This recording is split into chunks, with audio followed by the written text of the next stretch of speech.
So I've got some thank yous I need to say.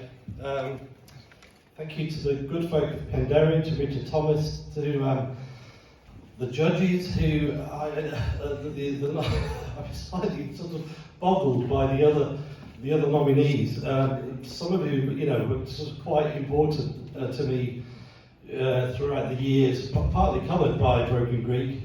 I mean, just seeing Annie Nightingale among there, I used to listen to her show every night, and Jimmy Page, not so much actually, because I was 10 and people like Jimmy Page scared me when I was 10 years old. And also Katie Verlaine at Quercus, my editor at Quercus, who took me out for dinner about 18 or 19 years ago when I was still a Time Out columnist, and said, I think you'll write a book one day, and when you do, I'd like to be the first person you show it to.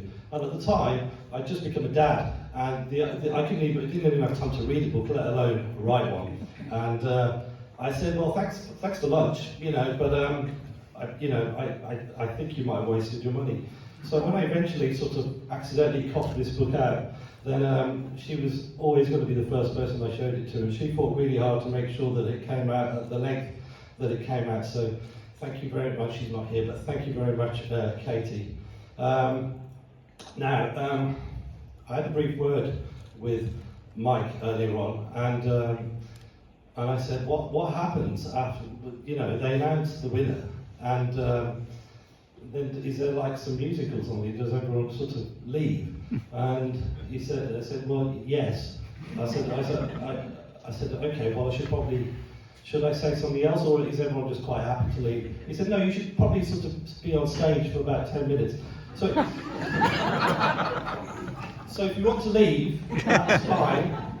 But I was thinking, okay, well, there are a couple of sort of things that, well, there's some unfinished business, first of all, because when I did my turn at the church earlier on, I promised I would tell the story about how Arnold Schwarzenegger threw me out of the hotel room where I was interviewing him in 2001, I think, and I never got around to telling it. So, as a sort of contrast against this career high, I thought I'd tell you about my lowest moment, which was when I was assigned for some terrible kind of clerical mix-up. I was sent to interview that well-known musician, Arnold Schwarzenegger, at the Dorchester Hotel in London, and he had a film out. He had a film out that was about cloning. It was about, he kind of came home one night and to his family and saw a kind of evil version of himself. But do you all remember what that film is called? Yeah. Anyway, the thing about interviewing Arnold Schwarzenegger, it was at a time in my life where people still had answer phones, and I was being sent to interview quite a lot of famous people, so I thought I would exploit this opportunity by getting them to record funny outgoing answer phone messages. And the first one I ever asked was John Bon Jovi. I said, and he was very lovely, he was very professional. He said he kind of made it sound like we were good mates. Yeah, hey, it's Pete's friend John Bon Jovi here. He's not in right now, but you want to leave? Anyway, it went very well, so I got quite cocky. And when I interviewed the Bee Gees, because they were all alive at this point, which helped, frankly. I came up with a really good idea. I'm a huge Bee Gees fan, and one of their early hits, as many of you will know, is "Got to Get a Message to You." So I thought, I don't know what to do. Maybe if the interview goes well, I can get them to sing a version of "Got to Get a Message to You," but with key words changed so that it actually says, if you want to leave a message for Pete, hold on. Leave your name and number after the beep, hold on. Anyway, I mean, God knows why they didn't just eject me that day, but like the interview went quite well. I said, here's my idea. And I said, I've got to get a message. I said, oh yeah, that's quite a good idea. And then they immediately started rehearsing it in front of me. And I was so young and cocky that I said, no, I've changed the words. I want to, if you want to leave a message for Pete, because I'm Pete, you see, so that'd be really funny.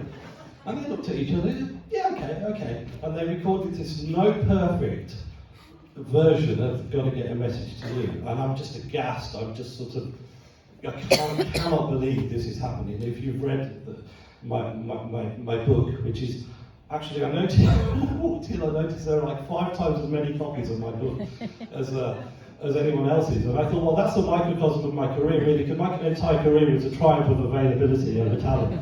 So, thank you. And anyway, so they recorded this amazing, but for weeks afterwards, word kind of got around that the Bee Gees had recorded this personalised answer phone message for this guy. And so people that we didn't know would ring our phone number, and you'd hear some giggling, sort of, you know, the bit after, like, when you leave a message. Someone who's in an office somewhere in Braintree or something, who I've never met. So, yeah, no, apparently it's really his name. Yeah, no, because he's called Peas. Yeah. Anyway, and so then, okay, well, this is going well. Who's the next person I'm going to ask to leave an answer phone message for me? And so, which brings us to Arnold Schwarzenegger. And I was very, very nervous, like I am now. And I was waiting outside. Every person who was interviewing Arnold that day had like an allotted time of, I think, about 20 minutes. And the person before me was Dominic Mohan, who was the showbiz columnist for The Sun, I think, at that time.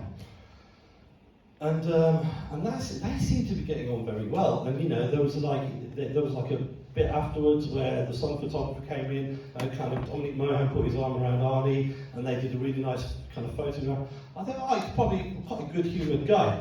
So if it goes well, my plan is at the end of the interview, I'll say, which is indeed what happened, about 17 minutes into the interview, I would say.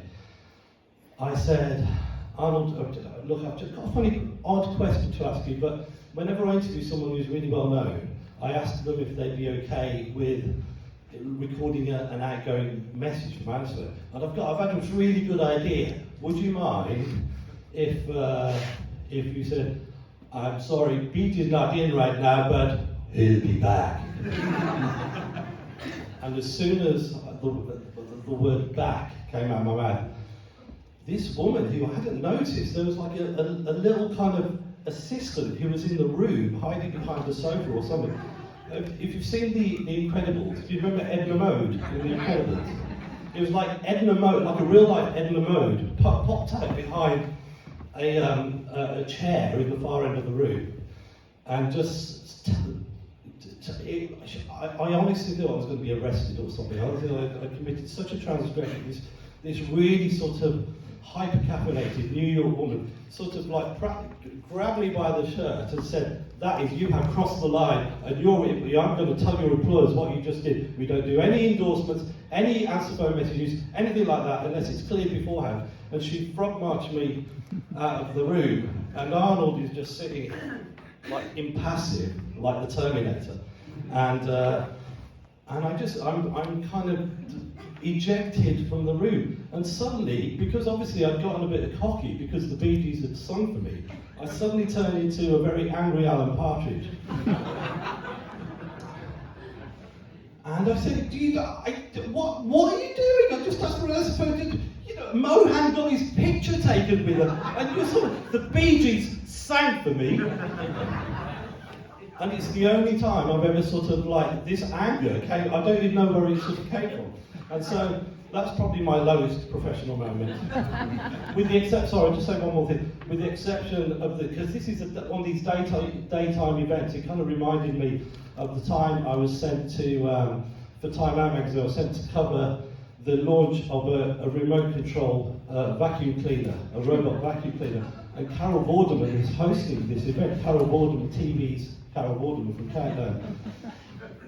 And her PR was sort of taking around, her job was to meet all the journalists who had sort of gathered there, and she was there to sort of tell us how brilliant this remote control vacuum cleaner was. And it's sort of 8:45 in the morning, and I'm standing there with a croissant, and I don't know what to say to Carol Vorderman, because quite frankly, I don't really want to be there. And she doesn't know what to say to me. And in a moment of just, you know when you hear words coming out of your mouth and you can't believe they're coming out of your mouth? I said, I interviewed Richard Whiteley a few weeks ago, I told him the Carol Vorderman joke. And she said, the Carol Vorderman joke. I said, you must have heard the Carol Vorderman joke. I said, no, I haven't. Tell me the Carol Vorderman joke. I said, okay. Okay, well, what do you do when you're constipated? And she said, I don't know, what do I do when I'm constipated? And you said, hang on, I'll just work it out with a pencil.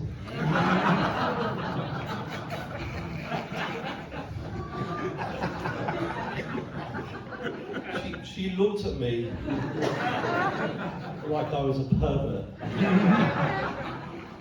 Anyway, so those are my career lows, which puts this wonderful career high in perspective. Thank you to everyone who had anything to do with giving to some of the Pandarian guys, Richard Thomas, all the people at Laugharne, which is just a magical weekend. I'm so privileged and grateful to have been invited here. And thank you very much. And if anyone wants me to ruin the value of their book by signing it afterwards, then I'd be very happy to do so. Thank you.